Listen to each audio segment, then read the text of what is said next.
India, Brazil, China എന്നീ രാജ്യങ്ങൾക്ക് വലിയ മുന്നറിയിപ്പ് നൽകി NATO secretary general mark Rutte. ട്രംപിനെ ഭയന്ന് ഇന്ത്യ ഉൾപ്പെടെയുള്ള രാജ്യങ്ങൾക്ക് പണി കൊടുക്കാനുള്ള നീക്കമാണിത്. റഷ്യയും ഇന്ത്യയും തമ്മിൽ വളരെ അടുത്ത ബന്ധമാണ് നിലനിർത്തുന്നത്. ആ സാഹചര്യത്തിൽ റഷ്യയെ തകർക്കാൻ ഈ മൂന്ന് രാജ്യങ്ങളെ കരുവാക്കി മുന്നോട്ട് പോകാനുള്ള ട്രംപിന്റെ രഹസ്യ നീക്കത്തിന്റെ ഫലമായിട്ടാണ് നാറ്റോ സെക്രട്ടറി ഇത്തരത്തിലുള്ളൊരു മുന്നറിയിപ്പ് നൽകിയത്. ഈ രാജ്യങ്ങളെല്ലാം റഷ്യയുമായി വ്യാപാരം തുടർന്നാൽ അവർക്കെതിരെ വളരെ കർശനമായ ഉപരോധങ്ങൾ ഏർപ്പെടുത്തുമെന്നും അദ്ദേഹം വ്യക്തമാക്കിയിട്ടുണ്ട്. ഇത് സംബന്ധിച്ച് തീരുമാനമെടുക്കാൻ താൻ US കോൺഗ്രസിന്റെ സെനറ്റർമാരെ കണ്ടിട്ടുണ്ടെന്നും റുട്ടെ പറഞ്ഞു. ഈ മൂന്ന് രാജ്യങ്ങളോടുമുള്ള എന്റെ പ്രത്യേക ഉപദേശം, നിങ്ങൾ ഇന്ത്യയുടെ പ്രധാനമന്ത്രിയോ ചൈനയുടെ പ്രസിഡന്റോ അല്ലെങ്കിൽ ഇപ്പോൾ ബ്രസീൽ പ്രസിഡന്റ് ആണെങ്കിൽ നിങ്ങൾ റഷ്യയുമായി വ്യാപാരം ഇനിയും നടത്തുകയാണെങ്കിൽ ഞാൻ പറയുന്നത് നന്നായി പരിശോധിക്കണം. കാരണം ഇതിന്റെ ആഘാതം നിങ്ങളുടെ മേൽ വളരെ വലുതായിരിക്കുമെന്നും റുട്ടെ മാധ്യമപ്രവർത്തകരോട് പറഞ്ഞു. ഇതിനു പുറമെ ദയവായി വ്ളാഡിമിർ പുടിനെ വിളിച്ച് സമാധാന ചർച്ചകൾ ഗൗരവമായി എടുക്കാൻ പറയണമെന്നും അല്ലെങ്കിൽ മേൽപ്പറഞ്ഞ ഉപരോധം നിങ്ങൾക്ക് സ്വീകരിക്കേണ്ടി വരുമെന്നും അദ്ദേഹം കൂട്ടിച്ചേർത്തിട്ടുണ്ട്. അതേസമയം ഉക്രൈന് യൂറോപ്പ് കൂടുതൽ പണം നൽകുമെന്ന് റുട്ടെ പറഞ്ഞു. കൂടാതെ ട്രംപിന്റെ കരാർ പ്രകാരം US ഇപ്പോൾ ഉക്രൈന് വലിയ തോതിൽ ആയുധങ്ങൾ നൽകും.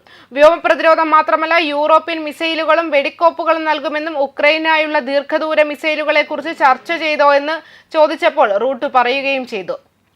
ഈ ആയുധങ്ങളെല്ലാം പ്രതിരോധത്തിനും ആക്രമണത്തിനും വേണ്ടിയുള്ളതാണെന്നും അദ്ദേഹം പറഞ്ഞു. നേരത്തെ 50 ദിവസത്തിനുള്ളിൽ റഷ്യ ഒരു സമാധാന കരാറിൽ എത്തിയില്ലെങ്കിൽ ഉക്രൈനായി പുതിയ ആയുധങ്ങൾ പ്രഖ്യാപിക്കുന്നതിനൊപ്പം റഷ്യൻ കയറ്റുമതി വാങ്ങുന്നവർക്ക് 100% കർശനമായ ദ്വിതീയ താരിഫ് ചുമത്തുമെന്നും ട്രംപ് പറഞ്ഞതിന് ശേഷമാണ് മാർക്ക് റുട്ടെയുടെ ഈ പരാമർശം വന്നിരിക്കുന്നത്.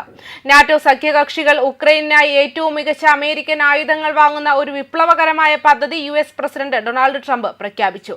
ജർമ്മനി, ഫിൻലാൻഡ്, നോർവേ തുടങ്ങിയ യൂറോപ്യൻ രാജ്യങ്ങൾ ആയുധങ്ങൾക്ക് ധനസഹായം നൽകുമെന്നും US അവ നിർമ്മിക്കുമെന്നും നാറ്റോ മേധാവി മാർക്ക് റുട്ടിനൊപ്പം ട്രംപ് വെളിപ്പെടുത്തി. റഷ്യൻ വ്യോമാക്രമണങ്ങൾ തടയാൻ അത്യാവശ്യ പാട്രിയറ്റ് മിസൈൽ പ്രതിരോധ സംവിധാനങ്ങൾ ഇതിൽ ഉൾപ്പെടുന്നുവെന്ന് സ്ഥിരീകരിച്ചുകൊണ്ട് റൂട്ട് കരാറിനെ ശരിക്കും വലുത് എന്ന് വിളിച്ചു. യൂറോപ്യൻ സഖ്യകക്ഷികൾ ഉക്രൈന്റെ പ്രതിരോധ ചിലവ് വഹിക്കണമെന്ന് ട്രംപിന്റെ ആവശ്യം ഈ കരാർ നിറവേറ്റുന്നു. അവർക്ക് അതിനെക്കുറിച്ച് ശക്തമായ വികാരമുണ്ട്. ഞങ്ങൾ കൂടുതൽ മുന്നേറുകയാണെന്നും റൂട്ട് അഭിപ്രായപ്പെട്ടു. പാട്രിയറ്റ് സംവിധാനങ്ങൾ ഉൾപ്പെടെയുള്ള ആദ്യ ആയുധങ്ങൾ ദിവസങ്ങൾക്കുള്ളിൽ എത്തുമെന്നും ട്രംപ് വ്യക്തമാക്കി. കഴിഞ്ഞയാഴ്ച രാത്രി റഷ്യ 728 ഡ്രോണുകൾ ഉൾപ്പെടെ റെക്കോർഡ് ഡ്രോൺ ആക്രമണങ്ങൾ നടത്തിയതിനു ശേഷമാണ് ഈ അടിയന്തര കയറ്റുമതി. കെയ്വിലും ഡിനിപ്രോയിലും അടുത്തിടെ ഡസൻ കണക്കിന് പേരുടെ ജീവൻ അപഹരിച്ച ബാലിസ്റ്റിക് മിസൈലുകളിൽ നിന്ന് നഗരങ്ങളെ സംരക്ഷിക്കാൻ Ukraine president Vladimir Zelensky 10 patriot ബാറ്ററികൾ ആവശ്യപ്പെട്ടിരുന്നു. വ്യോമ പ്രതിരോധത്തിന് പുറമെ വെടിക്കോപ്പുകളും മിസൈലുകളും ഉൾപ്പെടെയുള്ള വൻ തോതിലുള്ള ആയുധങ്ങൾ ഉക്രൈനെ തിരിച്ചടിക്കാൻ സഹായിക്കുമെന്നും റൂട്ടെ വാഗ്ദാനം ചെയ്തു. പുടിന്റെ 50 ദിവസത്തെ തിരഞ്ഞെടുപ്പ് സമാധാനം അല്ലെങ്കിൽ 100% താരിഫ് വെടിനിർത്തൽ കരാർ അംഗീകരിക്കാൻ ട്രംപ് റഷ്യയ്ക്ക് 50 ദിവസത്തെ സമയപരിധി നൽകി. ഒരു കരാറിലും എത്തിയില്ലെങ്കിൽ റഷ്യൻ ഉൽപ്പന്നങ്ങൾക്ക് വളരെ കഠിനമായ 100% തീരുവ ചുമത്തുമെന്നും റഷ്യൻ എണ്ണ വാങ്ങുന്ന രാജ്യങ്ങൾക്ക് ഉപരോധം ഏർപ്പെടുത്തുമെന്നും ഭീഷണിപ്പെടുത്തുകയും ചെയ്തിരുന്നു. വ്ളാഡിമിർ പുടിന്റെ സുഖകരമായ ഫോൺ കോളുകൾ US പ്രസിഡന്റ് നിരാശ പ്രകടിപ്പിച്ചു. അദ്ദേഹം ഒരു കൊലയാളിയാണെന്ന് ഞാൻ പറയാൻ ആഗ്രഹിക്കുന്നില്ല, പക്ഷേ അദ്ദേഹം ഒരു കർക്കശക്കാരനാണ്. ഭീഷണി ഗൗരവമായി എടുക്കണമെന്നും റുട്ടെ പുടിനോട് മുന്നറിയിപ്പ് നൽകി.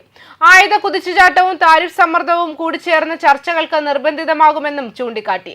സഹായ സ്തംഭനങ്ങൾക്കും നിരാശകൾക്കും ശേഷം തന്ത്രം മാറ്റുന്നു. മാസങ്ങളായി നടന്ന സമാധാന ചർച്ചകൾ പരാജയപ്പെട്ടതിനു ശേഷം റഷ്യക്കെതിരായ ട്രംപിന്റെ ഏറ്റവും ശക്തമായ നിലപാടാണിത്. മുൻപ് കഴിഞ്ഞയാഴ്ച വ്യോമപ്രതിരോധ മിസൈലുകൾ ഉൾപ്പെടെയുള്ള ആയുധ കയറ്റുമതി 3 തവണ അദ്ദേഹത്തിന്റെ ഭരണകൂടം താൽക്കാലികമായി നിർത്തിവെച്ചിരുന്നു. ന്യൂസ് ഡെസ്ക് കർമ്മ ന്യൂസ്.